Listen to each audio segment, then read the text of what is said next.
भारतीय विज्ञान संचारक समूह में मैम आपका स्वागत है. Please continue. Thank you so much for being here. Thank you. Good evening, everybody. I am Dr. Shumeda Banerjee from West Bengal School Education Department. I would like to talk about Ramayana and science today. A little bit lecture, a little bit songs which are written by Bangladesh national poet and obviously the famous poet of West Bengal, Kazi Nazrul Islam, on Ram.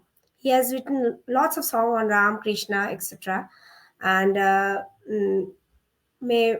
would like to thank, first of all, Indian Science Communicator Group, A.K. Tripathi sir, Gita Sachdeva ma'am for this opportunity and speaking on Ramayana and science. Now, we all know what is the story of Ramayana. Actually, जो Indian audience है या फिर बाहर के audience है, विदेश के audience है, अभी सुन रहे हैं, उनके लिए मैं कहना चाहूंगी बंगाल और रामायण का क्या जोड़ी है. एक्चुअली हमारे घर घर में रामायण महाभारत के बुक्स हुआ करता था. एक्चुअली मेरे घर में भी था. मैं जब छोटी थी मैंने भी देखा है. हमारा बहुत बड़ा बंगाल राइटर है जो बहुत सहज सरल से रामायण लिखे हैं, महाभारत लिखे, वो ग्रंथ रहा करता था. गीता तो रहता ही था, पर रामायण महाभारत भी हमारा टेक्स्ट हुआ करता था. और अमर चित्र कथा तो सबको पता है, सारा भारतवर्ष अमर चित्र कथा से जुड़े हुए हैं और वो अभी भी पब्लिश होता है. उनके साथ भी हम लोग बड़े हुए हैं और रामायण के कथाएं उनके माध्यम में भी बहुत चर्चित हुए हैं, फेमस हुए हैं, पॉपुलराइज हुए हैं. और जो सबसे बड़ी जो घटनाएं घटी वो था चोपड़ा जी की महाभारत हुआ, फिर आपका रामायण सीरियल हुआ. उससे भी घर घर में जैन साहब का वो गाना रामायण का, उस गाने से वो घर घर चर्चित हुए, आलोचित हुए और हमारे मन को छू गए. एक्चुअली जो लोग अभिनय भी किए थे रामायण में, उन लोग को वो जो दोनों ही राम और सीता जो कैरेक्टर निभाए हैं, वो दोनों अभी भी, दीपिका मैम और गोविंद जी जो भी एक्टिंग किए थे वो अभी भी जीवित है और अभी भी वो लोग प्रोग्राम्स में आते हैं और उनको मतलब जैसे भगवान बन गए थे. क्यों? एक्चुअली जो इमोशंस जुड़े हुए हैं, महाभारत बहुत कथाएं, ऐसा कथा है जो आपको संसार में कैसे जीवन धारण करना चाहिए, कैसे धर्म धारण करना चाहिए, कैसे रहना चाहिए, ये सब चीज का सीख देता है. It's a bit critical. लेकिन रामायण तो बहुत मजेदार एक कहानी है. किनका कहानी? To speak about, I'd like to say Ramayana is the Hindu epic. It's the story of Prince Rama of Ayodhya, which is in UP now, whose wife Sita, who is also daughter of Janak Raja from Janakpuri, UP, and was kidnapped by Ravana, the Rakshas, the demon. And Rama represents the god who was a devotee. Now, जो हमारे नर रूप में भगवान त्रेता युग में आए थे, भगवान विष्णु, वही रूप है राम का, श्री राम का. तो वो डेमोन जो था, जो राक्षस था, रावणा, उन्होंने क्या किया? He was ruler of Sri Lanka now, and at that time it was known as Lanka. And this story, it has been written between 500 to 100 BC, मतलब 5000 साल पुराना कहानी है. And what Valmiki Ramayana, I'm talking about Valmiki Ramayana, that writing time I'm talking about. Now, what it is telling about, it is the fight of Prince Ram to bring back his beloved wife Sita. कहानी यहीं पे खत्म नहीं हो जाता है। जो यही इसके अलावा भी जो है कि it was first of all the writing of Ramayana is more or less contemporaneous with early version of Mahabharata. It is important impossible to date accurately. वो शहर अभी भी वैसा तो है नहीं, और उसमें जो रेलिक्स है वो भी शायद है नहीं।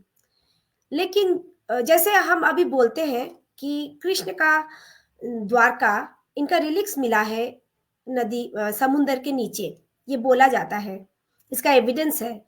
और ये नेशनल जो हिस्ट्री चैनल वगैरह या फिर उसमें भी शो किया गया है। लेकिन इसका तो हम कोई ऐसा शोध नहीं दे सकते, लेकिन जो बातें आज मैं कहना चाहूंगी ये तो शायद सबको ही पता है, पर फिर भी मैं कहना चाहूंगी कि रामायण में विज्ञान है, और ऐसा विज्ञान है, ये कोई छोटा मोटा विज्ञान नहीं, ये साइंस फिक्शन नहीं है, ये तो एक्सट्रीम साइंस फिक्शन है हर चीज में। इसीलिए ना बच्चों को रामायण का कहानी इतना अच्छा लगता है।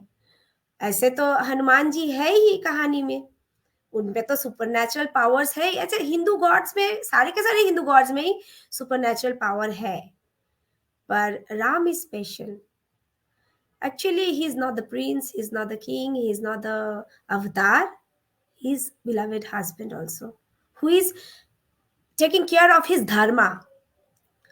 अब सारा विश्व जानते हैं कर्मा धर्मा ये सब बारे में, सारा विश्व जानते हैं, पर कौन सा टेक्सचर से जानते हैं? बुद्धिस्ट टेक्सचर वो लोग फॉलो करते हैं कि कर्मा जो है वो फिर उसको वजन जो है उसको बहन बहन करना पड़ेगा, उसका उसी अनुसार कर्मा को सही करना चाहिए। ये सब अभी गुड वर्क्स के बारे में बोला जा रहा है, लेकिन ये भी जो बुद्ध भी है ये भी तो अवतार है विष्णु का। तो लेकिन उससे भी पहले त्रेता युग में आए थे श्री रामचंद्र, जिन्होंने क्या किए थे कि जो उनका धर्म है वो निभाते हुए वो अपना पत्नी, जिनको उन्होंने वियोग किए थे, जो किडनैप्ड हो गए थे, उनको ढूंढे, उनको फिर से युद्ध करके लौट के लाए। और सबसे मजेदार बात जो है, ये युद्ध के लिए हम बंगाली लोग और एक तरह राम को याद रखते हैं। हमारे दुर्गा पूजा जो है ये अकाल बोधन है। It's not the time to pray goddess Durga. We don't pray actually during जो शरत काल जो है उस वक्त हम लोग प्रे नहीं करते, लेकिन उस वक्त प्रे किए थे लॉर्ड रामा ने। अब उनको क्या हुआ कि 108 लोटस लगेगा पूजा के लिए, पर लोटस तो नहीं मिल रहा था। उन्होंने क्या किया, एक वान लिया, अपना नीली नीली आंखों को वो छेद करते हुए निकाल के उसी को लोटस के रूप में देने की कोशिश किए, तो माता क्या हुआ, उनको दर्शन दिए, बोले नहीं आप ये मत करो, आप आपने मुझे इतना चाहा यही काफी है। तो तब से शुरू हुआ। और फिर हमारा कृष्णचंद्र जी जो है एक रूलर थे कृष्णनगर के, अभी भी उनका डायनेस्टी का जो है सेवियर्स है बचे हुए हैं। तो उन्होंने पहले ये जो अकाल बोधन पूजो ये इसको पॉपुलराइज किया रैंडमली, जो पैंडल में होते हैं, मंडप्स में होते हैं, उसको उन्होंने किया था। और आज वही पूजा बंगाल में होता है। ऐसे तो दुर्गा पूजा कब होना चाहिए, चैत के महीना में, मतलब वसंत ऋतु, मतलब बासंती देवी, the devi wearing the robe of the drape of basanti colour यानी येलो। तो वो तो हमारा जो वसंत ऋतु के आगमन के वक्त होता है वो पूजा, वही दुर्गा पूजा है। पर हम लोग जो करते हैं बंगाली वो तो अकाल बोधन है, वो तो काल नहीं है, वो वक्त नहीं था दुर्गा मैया का पूजा करने के लिए। पर उन्होंने कहा कि मुझे विजय चाहिए, मुझे राक्षस के ऊपर जो देव का विजय चाहिए, और मुझे अपना बिलवेड वाइफ को घर ले जाना है। तो वही हम लोग अभी भी करते हैं। तो ऐसे हम लोग जुड़े हुए हैं रामायण से। हम लोग मतलब ये हम लोग का हर दिन का कहानी है, और हर दिन हम इसके बारे में बात करते हैं। पर विज्ञान विज्ञान के बारे में चर्चा होना चाहिए। हम बोलेंगे इसका एक्सट्रीम साइंस फिक्शन के बारे में। पहले हम थोड़ा इसका पहला जो हम बात कहना चाहेंगे, मुझे स्क्रीन शेयर करना था पर पिछले बार हुआ नहीं था, तो इस बार मैंने स्क्रीन शेयर करना सोचा ही नहीं, अगले बार मैं करूँगी पीपीटी के ज़रिए। तो जो भी है सबको पता है, इसीलिए मेरे पास फ़ोटोज़ है पर मैं शेयर नहीं करना चाहूँगी। पहले बात तो मैं जो कहना चाहूँगी वो है, पॉइंट वाइज़ मैं कहूँगी, वो है बायोडायवर्सिटी के बारे में। कितना बायोडायवर्सिटी है? आपके लेक्चर देने के पहले मैं मैं नहीं गई अयोध्या। मुझे जाना है, अयोध्या जाना है, वैष्णो देवी जाना है, वृंदावन जाना है, पर मैं गई नहीं। मैं द्वारका मतलब सोमनाथ मंदिर वो जगह मैं घूम के आई, पर मैं अयोध्या नहीं गई।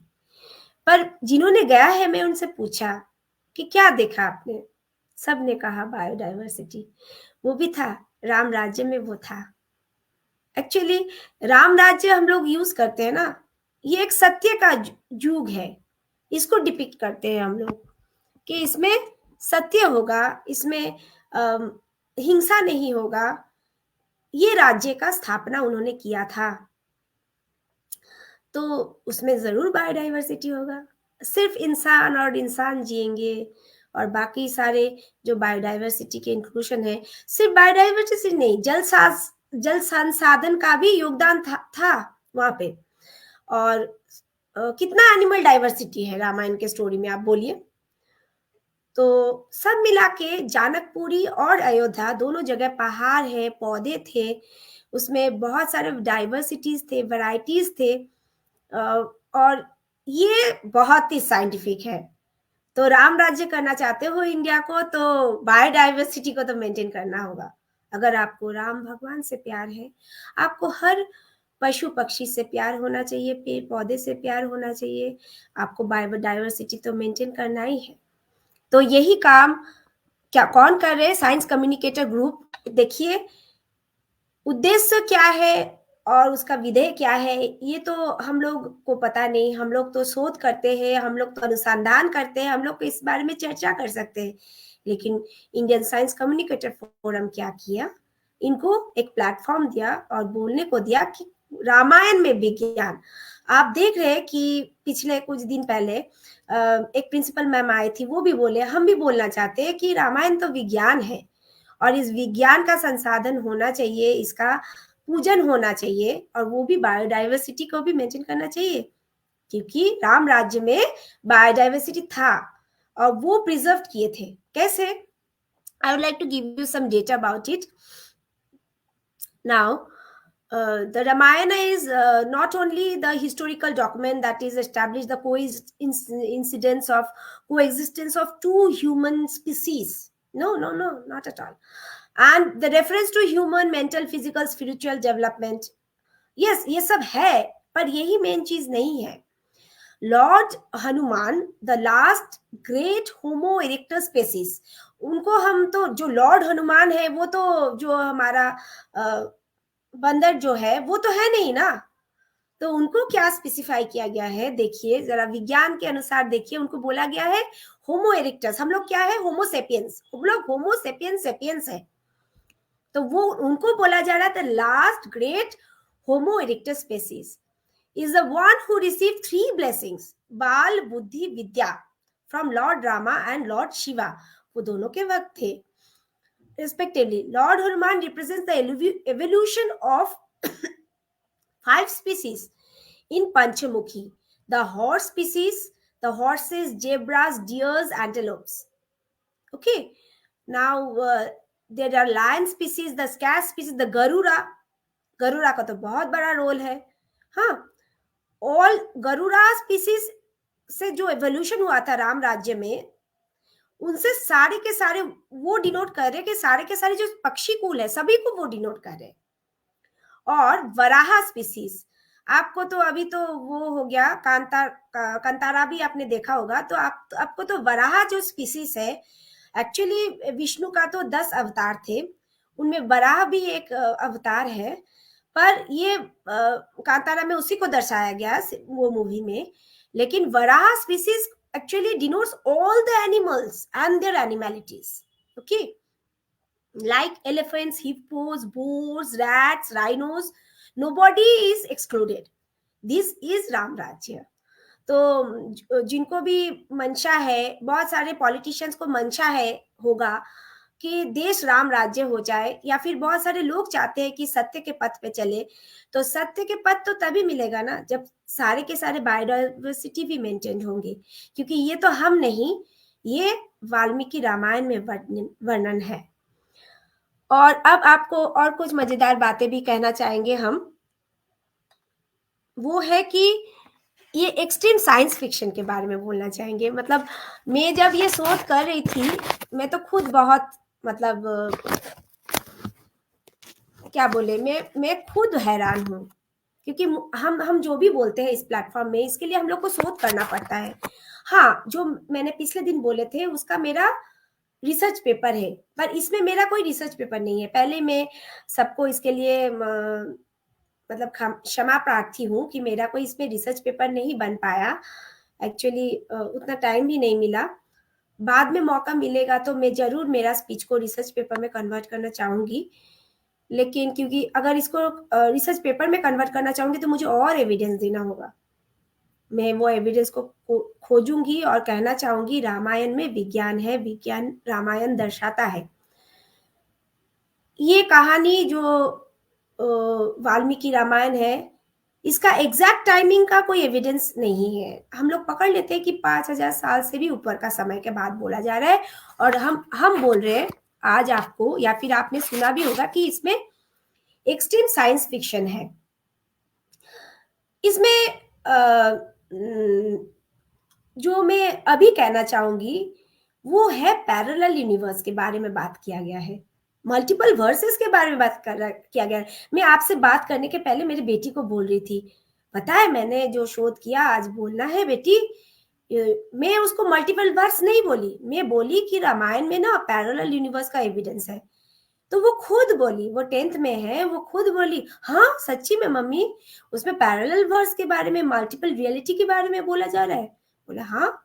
बोला कहा मम्मी? तो मैं उसको छोटी से बोले, और मैं आपको भी बोलना चाहूंगी, ये तो अंत की कथा है, पर अंत की कथा सबसे मजेदार है, सबसे बड़ा साइंटिफिक प्रूफ है।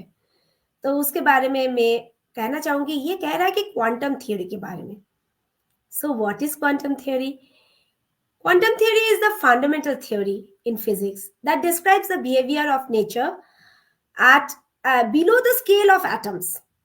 It is the foundation of all quantum physics, quantum chemistry हो, quantum biology हो, सारे के सारे जो क्वांटम थियरी है, ये परमाणु और उससे भी छोटा जो मानविक जो परमाणविक कणा है, अति परमाणविक जो कणाएं होते हैं, या फिर उसको कणा ना ही बोले, जो कणा अगर बहुत, मतलब जो पार्टिकल्स अगर बहुत छोटा हो जाता है तो क्या होता है साइंस में, वो तो वेव्स हो जाते हैं ना, क्योंकि इलेक्ट्रॉन भी कैसे करके मूव करता है, electron also move in clouds, है ना, इसका भी थ्योरी है।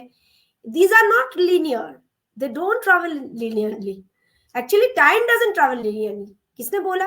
रामायण ने बोला, उस बारे में भी हम आएंगे। सो ये जो अतपारमिक जो कणाएं है या फिर जो तरंग है, the waves, it's wave particle and it is talking about the wave particle, उसका ही जो मापनी है, उसका ही जो पदार्थ का जो आचरण होता है, जैसे करके वो बिहेव करता है, उसका ही वर्णन जो होता है वही क्वांटम फिजिक्स के द्वारा होता है या फिर क्वांटम केमिस्ट्री के द्वारा होता है। तो कितनी बड़ी बात है। और वो देखिए हमारे एंशिएंट बुक्स में था, कह रहा है कि टाइम तो भाई लीनियर चलता ही नहीं है, टाइम लूप में चलता है। हम लोग जब कंप्यूटर प्रोग्रामिंग करते हैं, बोलिए फॉर लूप बोलिए, या फिर आप वो वाला लूप बोलिए, फॉर लूप बोलिए, या फिर कोई और लूप बोलिए, उसमें क्या होता है, लूप चलता ही जाता है, जब तक वो कंडीशन वैलिड होगा लूप चलता ही जाएगा। फॉर लूप के जगह और एक लूप जो हम लोग यूज करते हैं वो है आपका, जो कंडीशन हम देते हैं, इफ देते हैं, इफ दिस देन।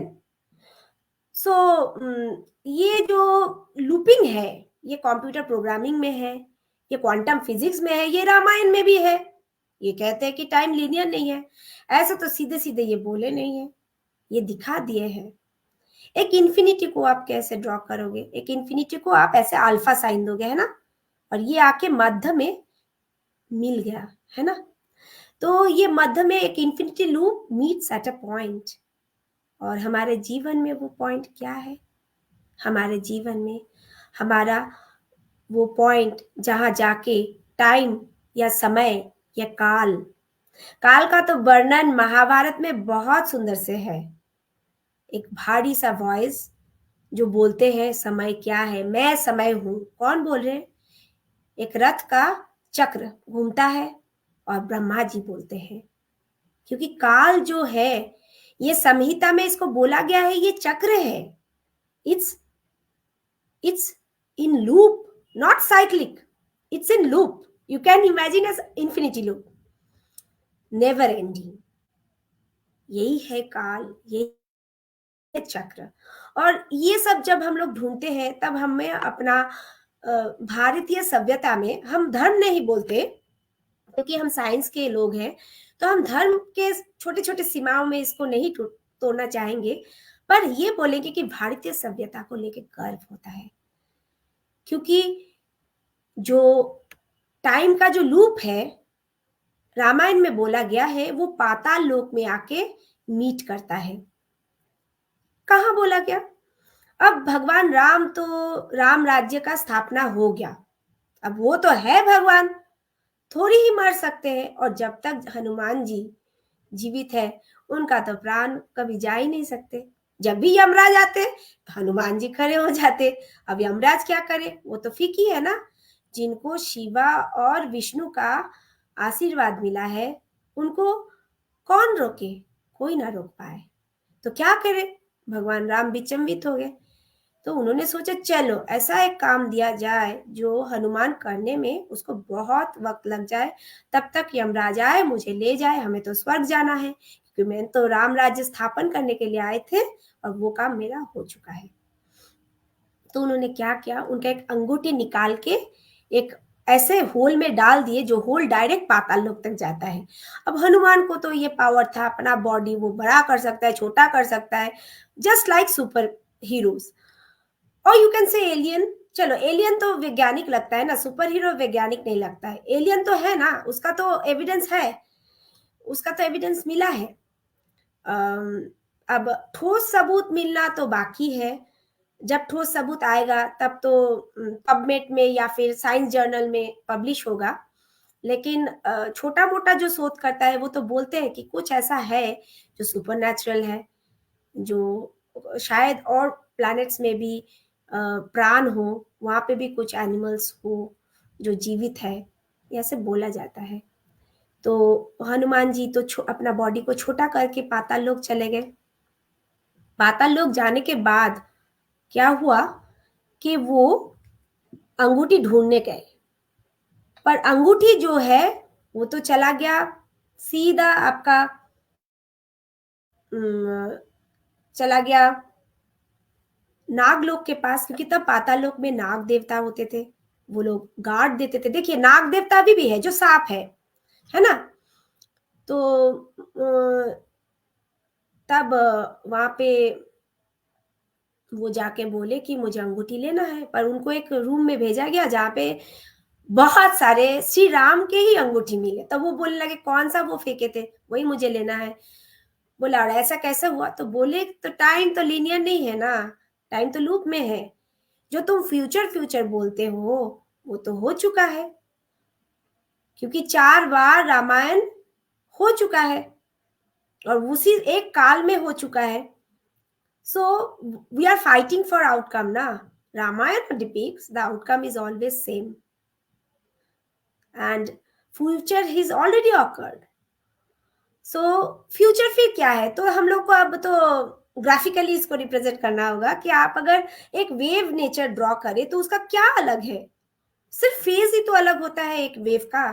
फेज अलग होता है, स्पेस अलग होता है, टाइम अलग होता है। Future is that it's happening along with the present, but its phase is different and it has already occurred, so your outcome is already determined.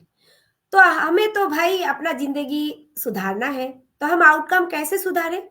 तो वो भी बात बोला गया है। पाताल लोक में जाके हनुमान को पता चला कि to change the future we have to alter the past. वही फिर हम आके घूम फिर के कर्म पे आ गए, है ना? हमको अपना कर्म सुधारना है। अगर पास्ट में हम लोग कुछ गलती किए हैं तो उसको सुधारना है, तभी जाके फ्यूचर बदल सकता है, क्योंकि outcome is already fixed. So you have to change the outcome, then only you can change the future, and for that you have to change the your past, उसी को बदलना है। तो ये हो गया, हम टाइम के बारे में बात बोले हैं। और कुछ बोलना चाहेंगे तो जरूर बोलेंगे एडम्स बीच के बारे में। एक्चुअली अगर आप जियोलॉजिकली इसको इन्वेस्टिगेट करो तो ये क्या है? Adam's bridge chain of natural limestone shoals. जो लाइमस्टोन शोल है उससे बना है। It is 30 kilometre long tip of the bridge. It is from Dhanushkodi of Rameswaram island and ends in Sri Lanka Mannar island. So 30 to 40 kilometre बोला जाता है। तो ये ब्रिज रामायण में बोला गया है कि वानर सेना ने इसको बनाया था। वानर उनके सिर्फ वानर ही नहीं, जाम्बूवान या फिर सारे के सारे एनिमल्स, बर्ड्स, सारे के सारे स्पीसीज जो वाइल्ड डाइवर्सिटी वैलिड थे तब, सब ने मिलके छोटा छोटा पत्थर डाले। Now if you watch the video of Rameswaram, you can see the stones are pumice stone. Pumice stone कैसा रॉक होता है? ये वॉल्केनिक रॉक होता है, ठीक है? तो ये वॉल्केनिक रॉक क्या होता है? उसमें तो वॉल्केनो में जब होगा तो उसमें तो फोम होगा, उसमें तो गैस होगा, तो वो तो छेद से भरा ही होगा। अभी भी हम लोग प्यूमी स्टोन यूज करते हैं। तो वो स्टोन को वो लोग एनिमल जो वर्ल्ड हेल्प कर रहे थे रामा को, वो लोग लाके वो लोग डाल के वो एडम ब्रिज बनाए हैं। प्यूमी स्टोन भी है, बट अभी क्या हुआ कि आफ्टर सो मेनी इयर्स इसमें, अभी अगर जियोलॉजिकली इसको आप टेस्टिफाई करो तो इसमें लाइमस्टोन शोल आपको ज्यादा मिलेगा। पर एडम्स ब्रिज में तो बहुत सारे धर्म का इसमें क्लेम है कि बहुत सारे धर्म गुरु ने या फिर देवता ने इसको बनाया था। जो भी हो, पर इट्स साइंटिफिक। हम संजीवनी बूटी के बारे में बात करना चाहेंगे। संजीवनी बूटी तो आयुर्वेदा में मतलब अभी वैलिड नहीं हो, पर ये तो आयुर्वेदा है और आयुर्वेदा तो हर वक्त वैलिड है। संजीवनी बूटी एक ऐसा बूटी है जिससे आपको संजीवनी मिलता है, जिससे आप मृत्यु रोध कर सकते हैं। तो इसका जरूरत हुआ था लक्ष्मण को। तब हनुमान जी चले गए थे गौंधमदन जो पर्वत है, हाँ, वहां से विशल्य करणी जो है, विशल्य करणी, ये तो जो विष है इसको दूर करते हैं। तो वो लाए थे, वो लाके अपने कंधे पे लाए थे, लाके वो तो ढूंढ नहीं पाए, तो फिर वो स्पेसिफिकली जाके वो बूटी लाए और वो लक्ष्मण जी को दिए, तो वो फिर से जिंदा हो गए। तो आयुर्वेदा तो झलकता है। और हम और एक चीज बोलना चाहेंगे, वो जो है, जो एस्ट्रोनॉमिकल जो डाइवर्सिटी दिखता है रामायण में, वो है जो पुष्पक विमान है। आपने देखा कि गरुड़ा था, वो प्रोटेक्ट कर रहा था सीता देवी को। तो फिर जो पुष्पक विमान का जो व्यवहार आप मंदिर के बॉडी में हमने देखे हैं, ये हम खुद देखे हैं। कुछ कुछ मंदिर में है, इंडिया में भी है, पर आपको ज्यादा बाहर मतलब इंटरनेशनली ज्यादा दिखता है। मैं एक सिविलाइजेशन का नाम बोल सकती हूँ, उसमें बहुत ज्यादा एस्ट्रोनॉमिकल एविडेंस है, एलियंस का एविडेंस है। वो है माचू पिचू, जो इंका शहर है पेरू में, वो जो सिविलाइजेशन है उसमें। अभी तो उसको उसमें ये भी बोला जाता है कि रॉक से शायद एलियन ने डाला है, क्योंकि वहां पे सारी के सारी चीज एस्ट्रोनॉमिकल है। कुछ भी, आप कुछ भी देखो, solar influential, the astronomical influential बहुत ज्यादा है, सेलेस्टियल इन्फ्लुएंशियल वहां पे दिखता है। वहां पे तो पूरा पूरा एविडेंस है। और हमारे रामायण में मैं छोटा जो वक्तव्य है उसमें मैं पुष्पक विमान के बारे में बोलना चाहूंगी। अगर आप यूट्यूब सर्च करें, यूट्यूब में अगर आप देखें कि इंडियन माइथोलॉजी एंड एस्ट्रोनॉमी, हाँ, ये तो पूरा ही लिंक है। आज इसरो चंद्रयान भेज रहा है, ये बात नहीं है। हमारे सभ्यता में ये Chandrayaan, Pushpak Viman, the rocket science was there. कहाँ पे मिलेगा? मंदिरों के जो कुछ खुदाई है, आप अगर ऑब्जर्व करेंगे तो रॉकेट जैसा कुछ रिमेन्स है, या फिर पहले पूरा वैसा ही कोई स्ट्रक्चर बनाया गया था, ऐसा है। तो मैंने खुद भी देखा है, मुझे देख के लगा कि ये क्या डिपिक्ट कर रहा है। बहुत सारे पेंटिंग्स होते हैं। अजंता इलोरा में तो मुझे वहाँ अजंता इलोरा में हिंदू टेम्पल्स भी है जैसे कैलाश, वहां पे मुझे उतना तो खास नहीं मिला। लेकिन मैं जब मतलब नागाड़ा जो स्टाइल है, नॉर्थ इंडियन स्टाइल में आपको, साउथ इंडियन स्टाइल में भी आपको, द्राविडियन स्टाइल में भी आपको मंदिरों के जो बॉडी में मैंने देखा है, साउथ इंडिया में भी देखा है, कुछ लंबा लंबा कुछ चिन्हित है। हो सकता है वो रॉकेट डिफाइंड है। और जो लोग रिसर्च करते हैं सिर्फ इसी के टॉपिक के, अगर कोई रिसर्च करके mythology, Indian civilisation and rocket science, अगर कोई इसमें शोध करे तो उसको तो बहुत सारे आर्कियोलॉजिकल डेटा, जो एक बहुत इंपॉर्टेंट डेटा है, वो तो मिल ही जाएगा। तो हम पुष्पक विमान की बात करना चाहेंगे। और जो बाण राम ने चलाए, आप बोलिए ये कुछ एटम बम, हाइड्रोजन बम, इससे कुछ कम है? ये जो बाण चलाना, मल्टीपल मल्टीपल, एक बाण चलाए राम ने, उसका मल्टीपल कॉपीज हो गया। मतलब क्या? आप एक जो एटम का कणा जो है, एक न्यूट्रॉन मानिए निकल रहा है कि यूरेनियम से, 294 है तो उससे निकल रहा है मानिए, तो फिर उसका क्या हो गया, उसका जो हो गया न्यूक्लियर, तो उसका फिशन हो गया। तो वो मल्टीपल वर्सेस में उसको एम्पलीफाई करके उसका पावर जनरेट कर रहा है। तो ये जो युद्ध का जो भी डिवाइस है, जो भी अस्त्र शस्त्र है, तो इससे तो पूरा जो अभी जो युद्ध हो रहा है, अभी तो बायोलॉजिकल युद्ध भी हो रहा है। आप अगर इसको मान ले कि कोरोना किसी देश का साजिश है, तो फिर आप तो बोल सकते कि बायोलॉजिकल वॉर होता है और हो रहा है, शायद आगे जाके क्या जाने, रामा ही जाने, पृथ्वी में राम राज्य आएगा या फिर युद्ध होगा। अभी भी युद्ध हो रहा है कहीं कहीं। तो ये युद्ध में बायोलॉजिकल वार, फिर उसमें जो अस्त्र शस्त्र में नए नए तकनीकी, ये तो तब भी था। तो हमारे माइथोलॉजी, लेकिन आपको ये चीज रामायण में भी आपको महाभारत में भी मिलेगा, लेकिन रामायण में ये बहुत इंटेंस है। क्यों है? क्योंकि इनको डायरेक्टली जो दर्शाया गया है, जो रचित है, वो है कि इनको वर मिला था। कि जैसे मेघनाथ, मेघनाथ तो हमारा बहुत फेमस पोएट मधुसूदन दत्त जी का एक पोएम है, मेघनाथ बौद्ध काव्य। You know, you will literally cry. He is just got the heroism. He was just serving his father, nothing else. He doesn't know who is right, who is wrong. He's serving his father. He's such a good son. He knew if he support his father, he will die. But Meghnath तो मेघनाथ है। उसको तो मेघ जो है, मतलब cloud, उसके अंतर से इंद्रजीत, उसको तो कोई ना हरा सकता था।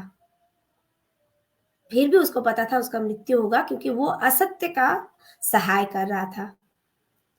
He is a great sun. And बहुत सारी बातें हम बोल सकते हैं, पर वक्त का भी पाबंद है। तो क्यों ना एक गाना से इसका अंत किया जाए। और मजे की बात क्या है, आज हमें ना आपसे बात करते हुए बहुत अच्छा लग रहा है, क्योंकि ये कुछ लेक्चर है नहीं, क्योंकि मैंने तो इसमें कुछ मतलब आर्टिकल जब मैं इस पे निकालूंगी तभी मैं जाके अच्छी तरह इस पे बोल पाऊंगी। पर अभी जो मैं बोल रही हूँ ये तो थोड़ा एक शोध का एक समअप है, जिस्ट है। पर जो मेन जो बात है वो है कि राम जी ने जो दर्शाया है वो है कि राम राज्य जो सत्य का राज्य हो, इसका स्थापना होना चाहिए। और हमारे बंगाल का चुरुलिया ग्राम में, वर्धमान में जन्म लिए थे काजी नजरुल इस्लाम। वो तो 80 years he was alive, but for 40 years he was truly alive. The last 40 years of his life he was totally disbalanced. क्यों? जहाँ मैं बैठी हूँ, जहाँ से मैं लाइव वीडियो कर रही हूँ, ये शहर, इस शहर में उनको बंदी बना के रखा गया था। वहीं से उन्होंने काढ़ारोई लोहो कपाट, ये गाना, हाँ, मतलब लोहे से बने हुए कारागार, इसको तोड़ दो, ये गाना उन्होंने लिखा था, जिसका ए आर रहमान नया वर्जन किया है, जिसने हम लोगों ने प्रतिवाद किया कि सुर को ना बदले, लेकिन काजी नजरुल इस्लाम तो काजी नजरुल इस्लाम है ना। वो ऐसे थे, उनका बेटी, उनका नातिन सब जिंदा है। मैं कुछ दिन पहले मेरे यूट्यूब में उनका बेटी का एक गाना, नातिन का एक गाना बहुत पॉपुलर हुआ था, उसको उसका मैं कवर सॉन्ग की थी। तो वो लोग अभी भी जिंदा है। वो लोग दर्शाते हैं कैसे हिंदू मुस्लिम एक साथ रह सके, क्योंकि काजी नजरुल इस्लाम इतने सारे भक्ति गीति, मैं तो उनकी फैन हूँ। मेरा फेसबुक पेज में इस बार दुर्गा पूजा और काली पूजा में, दिवाली में दो दो सॉन्ग्स मैंने उसमें रील्स बनाए, वो काजी नजरुल इस्लाम के ही है। मुझे इतना वो पसंद है। वो इतना सुंदर कृष्ण और रामा का गाना लिखे कि क्या बोले। चलिए, आप लोगों को तो बंगाली समझ में आएगा ही, क्योंकि बंगाली जो है तो प्रॉपरली तो एक तत्सम लैंग्वेज है, मतलब से ही आया है, संस्कृत से ही आया है। इसका वर्डिंग सेम ही है, कोई डिफरेंस तो है नहीं। तो आप थोड़ा सुनिए, मैं कोशिश कर रही हूँ, मेरा गला खराब है पर मैं कोशिश कर रही हूँ, क्योंकि ये काजी नजरुल इस्लाम जब देश स्वाधीन हुआ 1947, जब देश भाग हुआ, उनको लेके गए थे, उनको बांग्लादेश में लेके चला गए, बांग्लादेश से ही शायद कुछ लोग आए होंगे, लेके गए होंगे, उनको बांग्लादेश का नेशनल पोएट बना दिया गया है, उनका समाधि भी वहाँ है। पर काजी नजरुल इस्लाम सिर्फ बांग्लादेशियों के दिल में नहीं जीते हैं, जो भी बांग्ला बोलते हैं सबके दिल में जीते हैं। और उनका वो इतने अच्छे और सुंदर गाने वो उन्होंने रचना की है, राम और सीता मैया और कृष्ण भगवान के। हमें मौका मिलेगा तो हम बताएंगे, आपको सुनाएंगे। अभी हम उनके एक राम के गाना सुनाना चाहेंगे। ये गाना जो है मोनो जॉपो राम।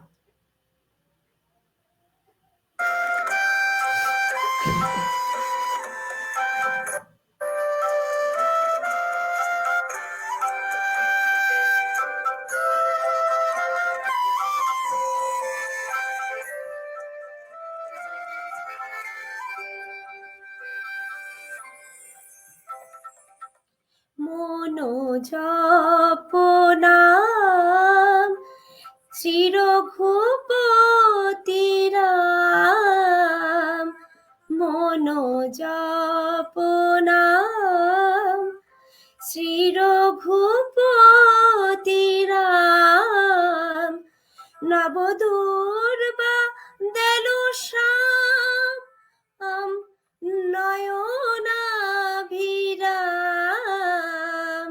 মনো জপ নাম শ্রী রঘুপতি রাম, মনো জপ নাম।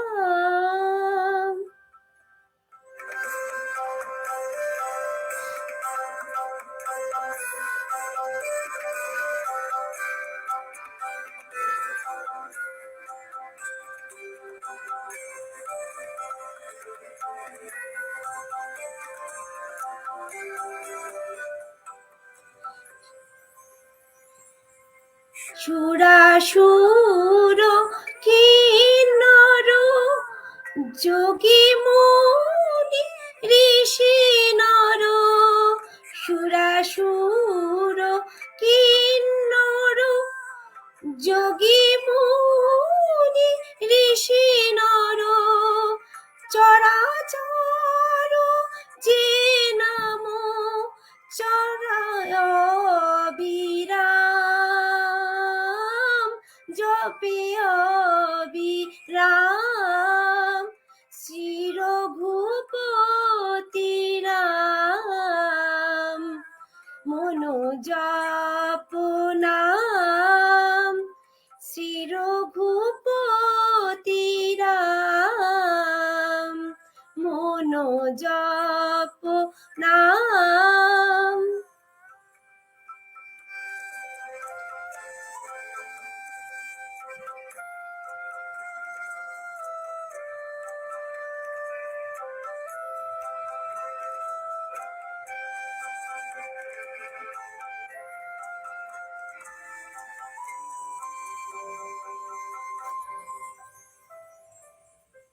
সজলো জলদ নীল নব ঘন কান্তি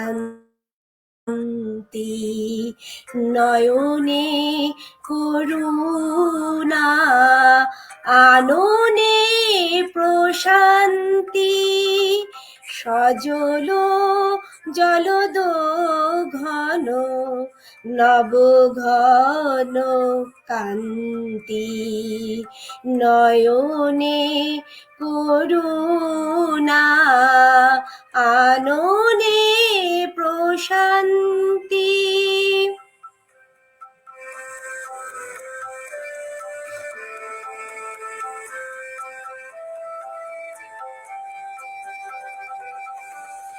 নাম স্মরণে টুটে যায় শোকতাপ ভ্রান্তি নাম স্মরণে টুটে যায় শোকতাপ ভ্রান্তি রূপনে হে হায় রচিত কোটি কোটি কাম মূর্ছিত কোটি কাম শ্রী রঘুপতি রাম মনো জপ নাম শ্রী রঘুপতি রাম মনো জপ নাম শ্রী রঘুপতি রাম নবদুর্বা দলশ্যাম নয়নাভি রাম মনো জপ নাম শ্রী রঘুপতি রাম মনো জপ नाम।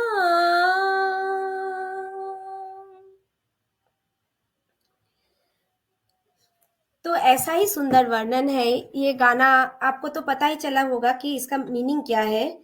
ये गाना यही है कि बोल रहा है कि मोनो जॉब को नाम श्री रघुपति नाम, तो रघुपति नाम जपते रहिए। और फिर क्या बोला कि जैसे नए जो दुर्बा दौल मतलब जो ग्रासेस ग्रो हो रहा है वैसा ही श्याम रंग है जो नयन अभिराम है, नयन को मतलब एकदम बहुत सुंदर दिखने में है। और कौन कौन आए हैं उनका नाम जप रहे हैं, वो है सूर असुर और किन्नर जोगी मुनि सब आए हैं, नर ऋषि। और वो कैसे दिखने में, उनका कांति कैसा है, शरीर कैसा दिखने में है, वो कह रहे हैं कि वो दिखने में है सजल जलद जल जैसा नील उनका नवघन कांति है, उनका शरीर है। और आंखों में उनका तो करुणा मिला हुआ है और उनका आनों ने प्रशांति मतलब मुंह में एक प्रशांति है, उनका जो चेहरा है उनमें एक प्रशांति है। और शरण जब हम लेते हैं, जब शोक होता है, ताप होता है, भ्रांति होता है, हम दौड़ के जाते हैं उनके पास। और हम मूर्छितो कोटि काम, हम जो काम है वो सब काम क्रोध सब भूल के हम वो उनका रूप में मोहित होके उनका नाम जपते हैं। तो देखिए शायद वो हो आपका बंगाल से हो मुस्लिम काजी नजरुल इस्लाम, पर वो कितना सुंदर वर्णन किए हैं। ऐसा ही रामायण है और ऐसा ही उनका कथाएं है जो हम हमारे हर दिनचर्या में ये कहानी जो गूंजती है और हमें सीख देती है कि सत्य के पथ पे चलना चाहिए और सत्य के राह में आगे बढ़ना चाहिए। हम इतना ही कहना चाहेंगे। हम चाहेंगे कि गीता सज्जन मैम आए और ये सेशन एंड करें। हम थोड़ा वेट करते हैं उनके लिए।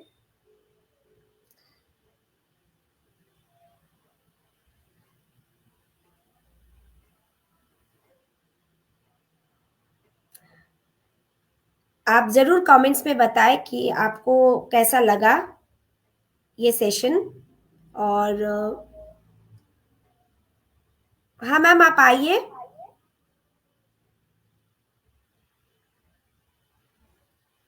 और ज़रूर हमें बताएँ कि आपका आपका क्या विचार है? आपको क्या लगता है कितना साइंटिफिक है? आप क्या सोचते हैं या फिर कुछ एविडेंस है तो मुझे लिख के बताइए। हम आगे जाके इसके ऊपर शोध करना चाहेंगे, ये मौका छोड़ना नहीं चाहेंगे। जो भी हम बोले हैं, हम उसके ऊपर और आगे जाके लिखना चाहेंगे और हम इसके शोध करना चाहेंगे। मैम शायद गीता मैम अभी आ नहीं पा रही है। हाँ, मैम आ गई। हाँ सर। आपको बहुत बहुत बधाइयाँ। क्या बंगाली में आपने रामजी को गा दिया। बहुत बधाई, बहुत बढ़िया। ठीक है बधाई सर। आपको। तो